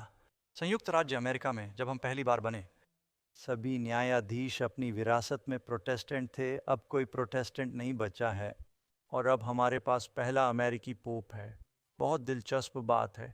चीज़ें तेज़ी से हो रही हैं दोस्तों। वैसे इस सप्ताह मैं समझता हूँ कि राजा चार्ल्स 500 वर्षों में पहली बार पोप से मिलने जा रहे हैं और वे एक साथ प्रार्थना करेंगे। एकता वे एक साथ वापस बुला रहे हैं। आप अमेरिका में प्रोटेस्टेंट और दुनिया भर में प्रोटेस्टेंट देखेंगे। रूढ़िवादी चर्चों के साथ एकजुट होना। आपको एहसास होगा कि पोप ने अब शांति स्थापित कर ली है कॉप्टिक चर्च के साथ, रूसी रूढ़िवादी के साथ, ग्रीक रूढ़िवादी के साथ। पोप फ्रांसिस उन पहले लोगों में से एक थे जो उनसे मिले और वे सभी एक दूसरे को गले लगा रहे थे। ओह, क्या मैं यहाँ कुछ भूल गया? मैं दुनिया के अचंभे और जानवर के पीछे चलने को मिटाने की कोशिश कर रहा हूँ। पोप 20वीं सदी के सबसे प्रसिद्ध व्यक्ति हैं। यह बात पूर्व जेसुइट मलाकी मार्टिन ने अपनी पुस्तक कीज ऑफ दिस ब्लड में लिखी है। इसे कहते हैं, ये लोग थेसालोनिका के लोगों से अधिक निष्पक्ष थे क्योंकि उन्होंने वचन को पूरी तत्परता से ग्रहण किया था। और वे प्रतिदिन शास्त्रों की खोज करते थे कि क्या ये बातें सच हैं या नहीं। पता लगाइए, क्या यह बाइबल का अनुसरण करता है? क्या वह जानवर कोई धार्मिक शक्ति है? बाइबल क्या कहती है? वह उन लोगों को क्या करने के लिए मजबूर करता है जो नहीं चाहते? पूजा। क्या पूजा धार्मिक है? हाँ। तुम पूजा मत करो वरना मारे जाओगे। इसलिए हम अंतिम दिनों में ऐसी चीज की तलाश कर रहे हैं जो धर्म और राजनीतिक शक्ति का संयोजन होगी। वे पशु की पूजा करते हुए कहते हैं, पशु के समान कौन है और कौन उससे युद्ध कर सकता है। अंतिम दिनों में वे उपासना के लिए बाध्य करेंगे। अब एक और कारण यह है कि आप जानते हैं कि वहाँ महान समझौता किया गया है। कहते हैं कि वह समय और कानून बदलने के बारे में सोचता है। दूसरी आज्ञा क्या है? तुम कोई प्रतिमा नहीं बनाओगे और ना ही उनके आगे झुकोगे। जानवर क्या करता है? वे लोग जो जानवर की मूर्ति की पूजा नहीं करते, ये मूर्ति पूजा की बात करता है। क्या हम सभी इस बात से सहमत होंगे कि कैथोलिक चर्च में मूर्ति पूजा के अवशेष देखे जा सकते हैं? यहाँ एक पोप शिशु यीशु की मूर्ति को चूम रहा है और मैं वहाँ गया हूँ जहाँ वे सेंट पीटर के पैर छूते हैं वेटिकन में। और सेंट पीटर की वह मूर्ति बृहस्पति की मूर्ति, और जब उन्होंने वेटिकन का निर्माण किया तो उन्होंने इसे यहूदी बृहस्पति के मंदिर से हटा दिया। उन्होंने इसका नाम बदल दिया और अब तो उन्होंने वास्तव में वेटिकन में सेंट पीटर के पैर को इतना अधिक चूमा और छुआ है कि अब यह पूरी तरह से समाप्त हो चुका है। उन्हें दोबारा ब्रेजिंग करनी पड़ी और उसके पैर में उंगलियां जोड़नी पड़ी क्योंकि वह लगातार घिसती जा रही थी, क्योंकि वहाँ बहुत सारे चुंबन और स्पर्श हुए हैं। मैं तुम्हें इसे चूमने की सलाह नहीं देता। इन दिनों बहुत सारी चीज़ें चल रही हैं। संख्या 12, पशु संतों के साथ क्या करता है? ये हमें बताता है कि उसे युद्ध करने की अनुमति दी गई थी। संतों के साथ मिलकर उन पर विजय प्राप्त की। याद कीजिए, उस स्त्री को जंगल में भागना पड़ा था। चर्च को भूमिगत होना पड़ता है। 2 गवाह टाट ओढ़कर भविष्यवाणी करते हैं और इसलिए यह उत्पीड़न होता है। मैंने उस स्त्री को संतों के खून और यीशु के खून से नशे में देखा। पोप जॉन पॉल द्वितीय फरवरी में प्रथम थे। उन्होंने विश्व से चर्च को उसके उत्पीड़न के लिए क्षमा करने को कहा। समझी से उन लोग प्रोटेस्टेंट, यहूदी और अन्य को चर्च द्वारा मार डाला गया। और अगर आप यूरोप जाए, स्पेन जाए, सभी चर्चों को आप कुछ पैसों देते हैं, वे तुम्हें ले जाएंगे और चर्च के नीचे यातना के औजार दिखाएंगे। मैं वहाँ गया हूँ, मैंने देखा है दोस्तों। इस लड़के के बारे में मैं तुमसे कहता हूँ, तुम्हारा पेट मजबूत होना चाहिए। जब आप नीचे जाएंगे तो कोई भी देख सकता है कि महलों के बाहर हुक लगे थे। उन्होंने कहा, यहीं पर हम प्रोटेस्टेंटों को फांसी देते थे। वहाँ वे इस बारे में कोई चिंता नहीं करते। इंक्विजिशन का इतिहास, सिर्फ स्पेन में 31,000 33,000 लोग आग की लपटों में मारे गए। ये संख्याएं रूढ़िवादी हैं। 1,000 लोगों को कठोर दंड दिया गया, जिसमें व्यवस्थित दंड भी शामिल था। ये तथ्य कि रोम के चर्च ने मानव जाति के बीच अब तक अस्तित्व में आई किसी भी अन्य संस्था की तुलना में अधिक निर्दोष रक्त बहाया है। इतिहास का कोई भी सक्षम ज्ञान रखने वाला कोई भी प्रोटेस्टेंट इस पर सवाल नहीं उठाएगा। इतिहासकार एडवर्ड लीकी द्वारा लिखित। संख्या 13, यह रहस्यमयी संख्या क्या है? ठीक है, लीजिए दोस्तों, संख्या युग के युग है। सबसे पहले हम रोम की बात कर रहे हैं और फिर रोम के बुत परस्त लोगों की।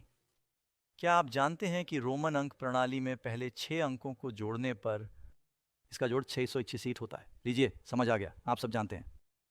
लेकिन अब इस पर गौर कीजिए। ये उपाधि पोप की आधिकारिक उपाधि, इसे समझें। यह एक आदमी की संख्या है। पूरे रहस्य उद्घाटन में संख्या 7 पूर्णता का प्रतिनिधित्व करती है। पूर्णता। संख्या 6 अपूर्णता का प्रतिनिधित्व करती है। यह बेबीलोनियन गणना प्रणाली का आधार थी। इसलिए 666 त्रुटि के ट्रिपल मिलन का प्रतीक है। ड्रैगन जानवर का मिलन और झूठे भविष्यद्वक्ता। मनुष्य छठे दिन बनाया गया था। यह मनुष्य की उपासना की बात कर रहा है, परमेश्वर की उपासना की नहीं। प्रकाशित वाक्य में परमेश्वर की संख्या क्या है? 6। अब यह पुस्तक पोप जॉन पॉल द्वितीय द्वारा लिखी गई है। ये वही है जो मैंने कहा था कि मेरे पिताजी से मिला था शुरुआती पृष्ठों में। देखिए वह क्या कहता है। पोप के सामने मुझे एक विकल्प चुनना होगा। कैथोलिक चर्च के नेता को विश्वास द्वारा परिभाषित किया जाता है ईसा मसीह के प्रतिनिधि के रूप में। यही उनकी आधिकारिक उपाधि है, ठीक है। लेकिन अब हम शीर्षक अंग्रेजी में नहीं बल्कि उनकी भाषा जो कि लैटिन है में खोज रहे हैं। पोप को पृथ्वी पर वह व्यक्ति माना जाता है जो ईश्वर के पुत्र का प्रतिनिधित्व करता है। खैर, बाइबल कहती है कि पवित्र आत्मा उसका प्रतिनिधि बनने आया है। क्या आप जानते हैं कि पोप दूसरे व्यक्ति का स्थान लेते हैं? त्रिदेव के सर्वशक्तिमान ईश्वर का पोप दूसरे व्यक्ति पिता पुत्र का स्थान लेता है। पवित्र आत्मा पोप पुत्र का स्थान ले रहा है। जब कोई व्यक्ति स्वयं को ईश्वर के स्थान पर रखता है तो वह ईशनिंदा है। यदि आप प्रॉम्प्टे बिब्लियोथेका नामक इस कैथोलिक विश्वकोश को देखें, 1913 के कैथोलिक विश्वकोश के अनुसार यह धार्मिक ज्ञान का एक सच्चा विश्वकोश है और सदैव जानकारी का एक अनमोल भंडार बना रहेगा। इस पुस्तक को पापा शीर्षक के तहत एक आधिकारिक कैथोलिक स्रोत के रूप में अक्सर उद्धृत किया जाता है। उनका शीर्षक है विकेरियस फिलेडेई। यह vicar for the son of God का लैटिन अनुवाद है। प्रश्न, पोप के मुकुट पर कौन से अक्षर हैं और उनका क्या अर्थ है? उत्तर, यह हमारे रविवार के आगंतुक का है। पोप के मुकुट पर लिखे अक्षर विकेरियस फिलिडेई है, जो लैटिन भाषा का शब्द है जिसका अर्थ है ईश्वर के पुत्र का प्रतिनिधि। विकेरियस फिलेडेई तथा विकेरियस क्रिस्टे पोप के लिए बहुत सामान्य उपाधियां हैं। दोस्तों, बहुत सारा दस्तावेज है, मुझे जल्दी जाना है। ये उनकी आधिकारिक उपाधि है। अब इस उपाधि का लैटिन अनुवाद देखिए। रोमन आंखों में फाव क्या है? मैं यस देखा, यहीं से शतक बनता है 100। आर उनका कोई रोमन समकक्ष नहीं है। यह 1/12 है। फिले 53, दे 501, इसका जोड़ क्या है? 10XX। पोप लियो 2 फरिश्तों के बीच उस सिंहासन पर बैठे हैं। शायद कोई बहुत अच्छा इंसान होगा, मुझे उनसे मिलना अच्छा लगेगा। उसे बाइबल अध्ययन देना पसंद है। संख्या 14, परमेश्वर उन लोगों को कैसे पहचानता है जो पशु पर विजय प्राप्त करते हैं? यहाँ संतों का धैर्य है। यहाँ वे लोग हैं जो परमेश्वर की आज्ञाओं का पालन करते हैं।